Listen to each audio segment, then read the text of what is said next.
Yan, Rapi Tulfo, baka ikaw ang stupido. Ikaw ang stupid kasi yung bunganga mo, hindi mo maitigil. Kala mo, porkit marami kang mga supporter noon, hindi na po ngayon. Alam niyo mga ka-DDS, araw-araw po sa impeachment trial, pasaya po ako ng pasaya. Pasaya po tayong pasaya mga ka-DDS. Kasi hanggang ngayon, almost 3 weeks na, wala pa pong napapatunayan na si Sara Duterte ay isang magnanakaw. Alam niyo, bago ang impeachment, ang kanyang rating ay nasa 28 lang, positive 28. Doon siya po ang pinakamataas, even na she's only positive 28. Pero after almost 3 weeks ng impeachment, alam niyo po ba kung ano na ang kanyang trust and approval rating? Nasa 49 na. Siguro after 1 month pa, nasa 60 na yan. Papalo na 60, 70, and 80 pinakamataas. Kasi ang social media, alam niyo naman ang epekto ng social media. The people can weigh which is which.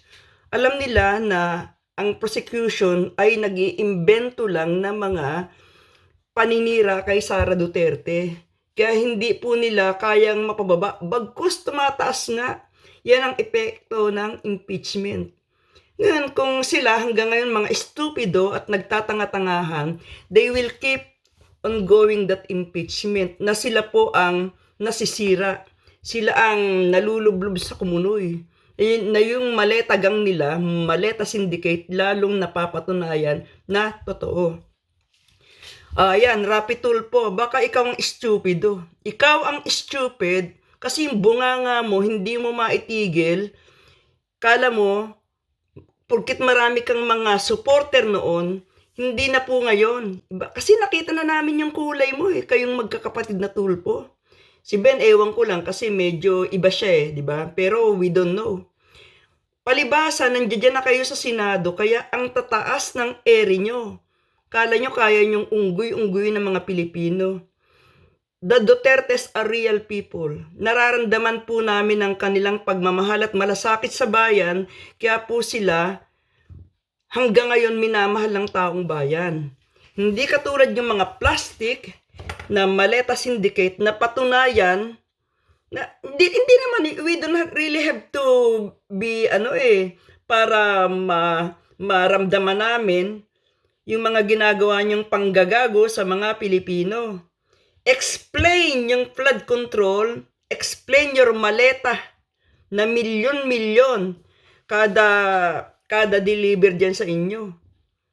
Wala na po kayo. Yung impeachment, hindi po magmamaterialize yan kasi lalo po naming nalalaman yung mga kasinungalingan nyo. Yung inyong pagsisinungaling, lalo po naming nalalaman ang mga pagsisinungaling nyo at pag-iimbento nyo ng mga masasamang bagay para sirain si Sara Duterte. We are in the age of social media na. Hindi nyo ba intindihan yan?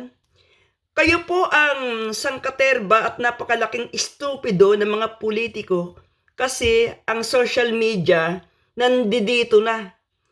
Heto na po yung panahon natin na hindi nyo na kayang magoyo ang mga Pilipino. Siguro ginagaya nyo yung ginawa kay dating Vice President Jojo Marbinay na pinagkaisahan nyo, sinira nyo ng sinira through your mainstream media, pero iba po yun. Kasi si Binay may napatunayan na nag-corrupt siya. Ibang-iba po yan sa kasalukuyang mga Duterte na talagang malinis ang record. Malinis ang record, walang korupsyon na nangyayari. Kita nyo naman yung exhibit nila, Davao. Isa sa pinaka-safest in the world. At ngayon may mga infrastructure na mga pumapasok dyan, mag-i-invest sa Davao kasi po maganda yung kanilang pamamalakad sa security, sa safety ng mga mamamayan. Yan po ang gustong-gusto ng mga namumuhunan. Kung mari nga lang yung i-separate na yung Davao para doon na ako tumira i-separate sa bagay, isa sa pinakamalaking city yan sa buong mundo ang Davao. Pero syempre ayaw nating iwanan yung mga kababayan natin sa Luzon, lalong-lalo na. I don't know how much I will take it kasi meron pa tayong almost less than 2 years na pamamalakad ni Bangag. At alam natin marami pa yang mga gagawing kalokohan in those years. Kaya Sara, mag-ingat ka kasi maring ipagurgur ka na lang nila eh. Marami po silang mga pamamaraan. Hindi ka nila nakuha sa impeachment, ngayon naman baka ipagurgur ka na. Kasi hindi ka nila kayang siraan eh. Kaya doble ingat po, Sara. I know you are suffering from the decisions that you have made 4 years ago when you decided to go with him as his vice president.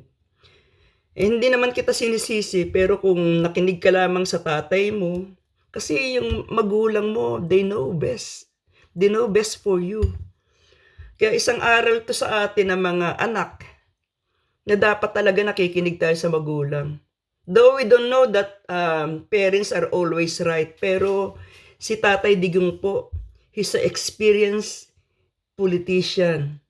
Kaya sana kung nakinig ka. But it's too late, nandiyan na yan, na alam ko namang pinagsisisihan mo at pinagsisisihan din nating mga Duterte supporter na pinaniwalaan natin yung pambubudol ni Bangag during the presidential campaign, di ba? Ang dami niyang pangako. 20 pesos na bigas. Pauunlarin natin ang agrikultura. We will build better more. Sabi niya, di ba, BBM, build better more, na hindi nangyari. Ang nangyari nga, kabaligtaran, all those infra are stopped. Nabubulok yung mga nasimulang mga infra doon, yung mga haliging naglalakihan sa mga highway na gagawin sana papunta rin sa isang airport na gagawin sana, yung pinakamalaking airport na gagawin sa buong mundo.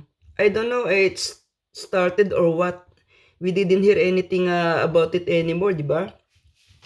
Tapos lahat ng mga budget, dinala nila sa unprogram project. Unprogram kasi madali po nilang nakawin. Lalong-lalo na ang flood control project. Kaya, mga DDS, ewan ko kung hanggang saan tayo magtitiis kasi marami pang gawin, marami pa yung gagawin na kalokohan na baka ipagurgur si Inday Sara, we don't know. Nagtagumpay nga sila, di ba? I don't know why the people are so very, di ko malaman kung nananahimik na lang, nagtitiis na lang kasi siguro iniisip natin, ang eleksyon malapit na. Less than 2 years, pero marami pa po silang pwedeng masasamang gawin sa mga Duterte, sa mga Duterte supporter na mga malalaki, na mga politician. Tulad yan, si Marcoleta, di ba? Napakulong na. Saka yung pinaka-major, si Tatay Duterte mismo. Wala. I don't know what happened to the people power. Patay na bang diwa ng people power? I used to be in a people power one and that's very effective. At talagang tiningala sa buong mundo ang resulta ng people power.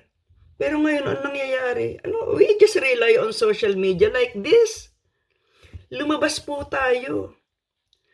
O baka naman siguro na isahan na rin tayo ni Bangag na pati ang AFP binayaran niya. May mga maleta rin. Hello, Browner. Tinatawagan kita uli. Browner, Mr. Browner. Nakatanggap ka ba ng maleta? Ombudsman, lahat at DOJ, pati yata yung Supreme Court na sasakal na nila.